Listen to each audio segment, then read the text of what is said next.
Bonjour à tous, je vais vous montrer dans cet épisode comment on peut utiliser un microcontrôleur en séance de travaux pratiques. Alors j'ai choisi d'étudier la charge et la décharge d'un condensateur, parce qu'on a un circuit qui est assez simple, et je vais utiliser une carte de type Arduino Nano. Donc une carte plus petite qui s'intègre sur une platine de montage. Dans un premier temps, nous allons regarder comment est constitué le circuit. Alors c'est le circuit classique de charge-décharge, une résistance, en série avec un condensateur. J'ai récupéré un petit interrupteur inverseur qui va être bien pratique parce qu'il s'intègre sur la plaque. Le fil noir est connecté à la ligne bleue, donc potentiel 0 V de l'Arduino et à l'interrupteur. Le fil orange est connecté à la troisième patte de l'interrupteur et reliée elle-même à la ligne rouge, donc un potentiel de 5 volts. On peut noter que j'utilise un pin GND et un pin 5 volts pour polariser les lignes, pour mettre sous tension. On peut noter que j'utilise un pin 5 volts et un pin GND pour mettre sous tension la ligne bleue et la ligne rouge. Nous avons un interrupteur inverseur. Alors, un côté de l'interrupteur inverseur est relié à la ligne bleue, donc potentiel 0 V, c'est pour réaliser la décharge. Et le fil orange est relié à la troisième patte de l'interrupteur et fait la jonction avec le potentiel 5 volts, c'est pour réaliser la charge du condensateur. J'utilise une entrée analogique pour suivre la tension qui va être mesurée entre le potentiel 0 V et la patte commune à la résistance et au condensateur, donc ça permet de mesurer la tension aux bornes du condensateur. Et on utilise bien sûr une entrée analogique puisqu'on veut mesurer l'évolution de la tension. Donc, je vais essayer de montrer d'un peu plus près le branchement réalisé. Donc une borne de la résistance connectée à la patte centrale de l'inverseur. Résistance, condensateur sont reliés. La deuxième borne du condensateur à 0 V.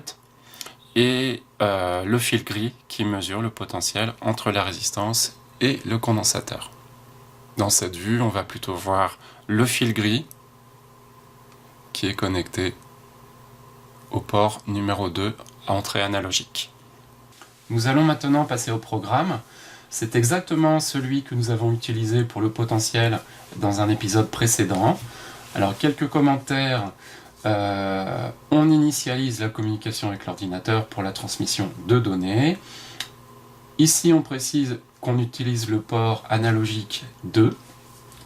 La variable mesurée s'appelle valpot, c'est la tension en fait aux bornes du condensateur. Voilà. Je transfère le programme à la carte. Au passage, ici dans le choix des cartes, j'ai forcément choisi la carte Arduino Nano. Et il se trouve qu'on a 3 sous-options, ATmega 328p et 2 autres versions. Il se trouve que sur mon ordinateur, c'est la deuxième qui marche bien. Alors, on va regarder pendant quelques instants ce qui se passe avec ce petit programme. C'est un programme qu'on a déjà vu, on l'a utilisé pour le potentiomètre, il permet de lire une valeur de tension sur un port analogique, une entrée analogique, en l'occurrence la numéro 2, et on affiche dans le moniteur les valeurs mesurées. Alors, où est passé l'écran? Voilà. Donc actuellement, le condensateur est chargé. Je vais le décharger. J'actionne manuellement la bascule. Dans l'autre sens. Dans l'autre sens.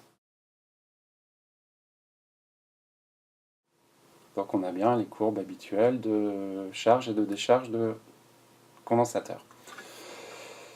En l'état, on ne peut pas faire grand-chose en TP parce que la mesure du temps qui passe, qui s'écoule, n'est pas réalisée. Et en abscisse, ce qu'on a, c'est le nombre de mesures effectuées. Ce n'est pas la durée proprement dite. Donc il va falloir utiliser un autre programme.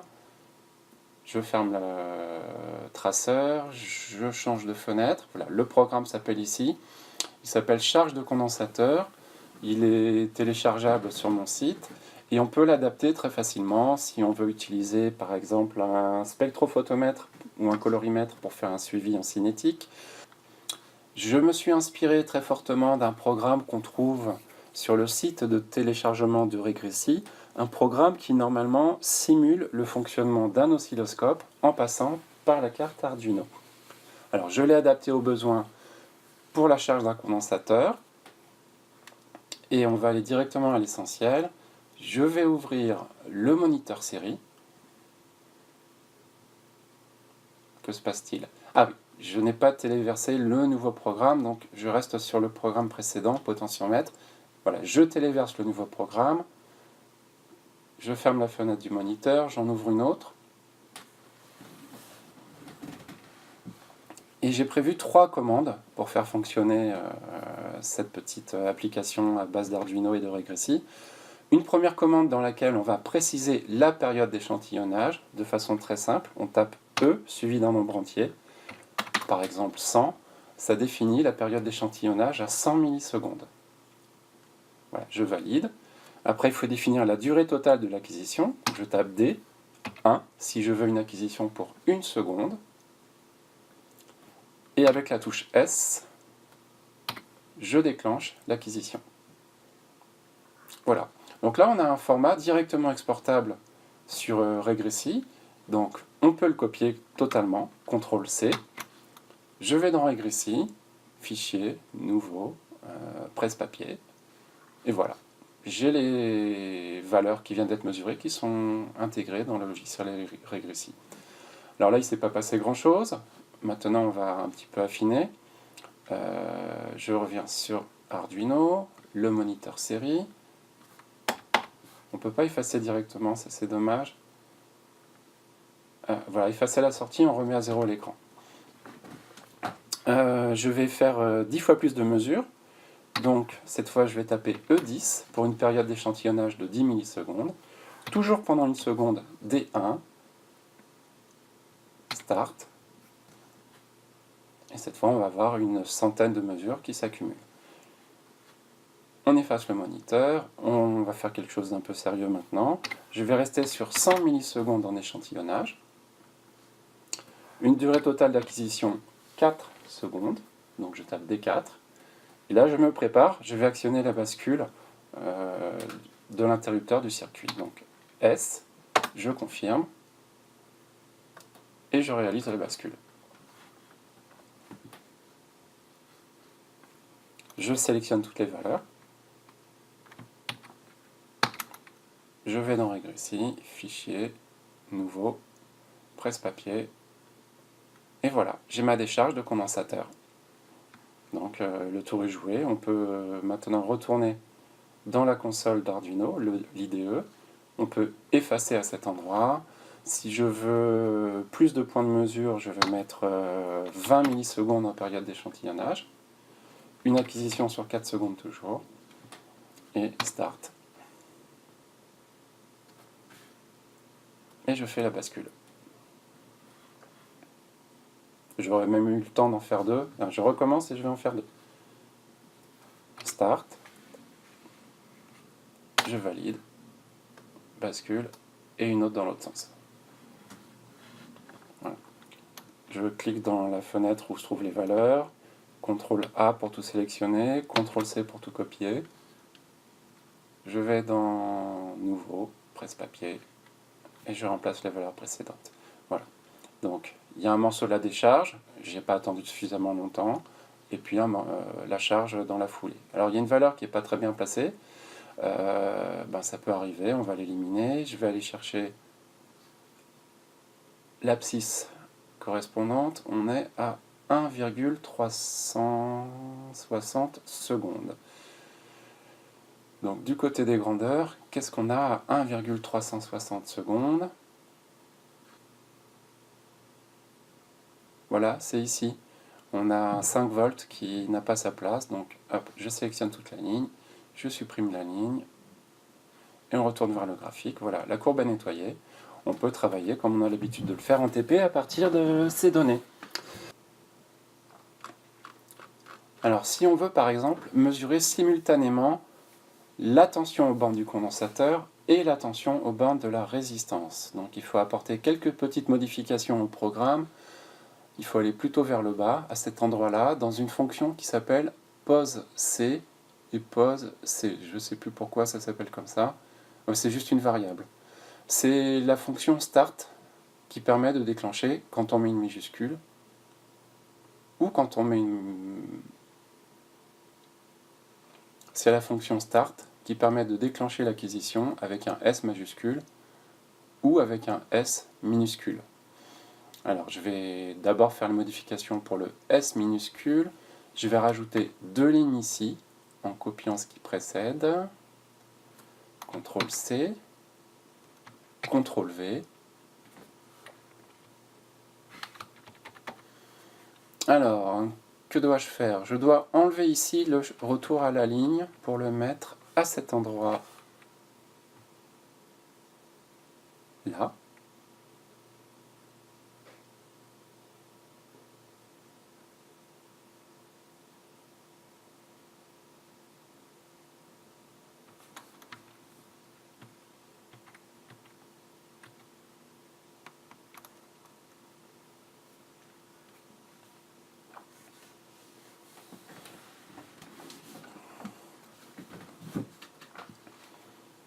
Alors si on veut mesurer non pas simplement la tension aux bornes du condensateur, mais aussi la tension aux bornes de la résistance, il faut apporter quelques petites modifications dans le programme. On va regarder ensemble comment on fait.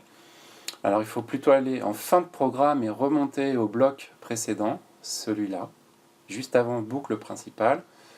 On peut voir que ça concerne la commande S qui permet de déclencher le programme, et c'est cette commande qui permet d'afficher T, secondes, tension borne du condensateur, volt. Alors il faut que je rajoute un petit peu de lignes. Je vais sélectionner ces deux-là. Je les copie après. Et après la ligne, tiens, j'ai oublié de modifier le commentaire absorbance. Je vais copier aussi. Alors, le /t, ça inclut une tabulation. Ça régressit, on a besoin. De même que j'ai écrit UC, tension de borne du condensateur, je vais écrire UR, tension aux bornes de la résistance. Un petit peu plus bas, j'ai volt et à nouveau des volts, donc on aura 2 fois la tension. Ça, c'est bon. Je compile pour vérifier que je n'ai pas fait d'erreur. Très bien.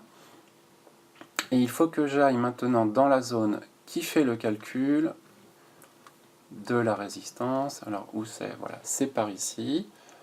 Là, c'est la partie du programme qui envoie les données à l'ordinateur. Donc, je vais rajouter 2 lignes. Je vais copier ces 2 lignes-là. CTRL C, CTRL V. Et si je ne me trompe pas, la tension aux bornes de la résistance, c'est 5 volts moins la tension aux bornes du condensateur. Donc, je vais taper 5 moins tension, qui donnera la valeur recalculée de tension aux bornes de R. De même que là, on avait la tension aux bornes du condensateur. Je valide. C'est bon. Je vais téléverser. J'ai peut-être oublié un petit quelque chose ici. Il n'y a pas besoin de retour à la ligne à cet endroit. Donc je vais supprimer ça complètement. Il faut que j'inclue une tabulation. Elle est là. Ça permet de séparer les valeurs. Et Régressi en a besoin pour séparer les différentes données et les remettre dans la bonne colonne.